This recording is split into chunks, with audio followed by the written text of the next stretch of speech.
আবারও চলে এসেছি নতুন একটা আপডেট নিয়ে। আজ হচ্ছে পাটিসাপটা। আগেরবার সাদা পিঠে আমি রেসিপিটা শেয়ার করেছিলাম তোমাদের সাথে।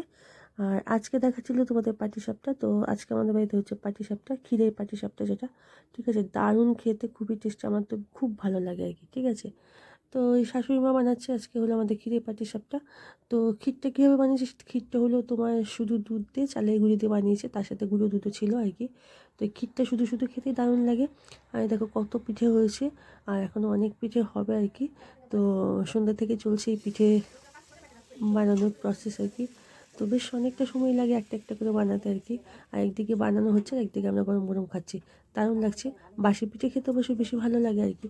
তো যাই হোক, তোমাদের কাদের কাদের বাড়িতে পিঠে হচ্ছে, যাদের বাড়িতে হচ্ছে তাদের তো খুবই ভালো, আর যাদের বাড়িতে হচ্ছে তারা কিন্তু আমাদের বাড়িতে চলে আসতে পারো।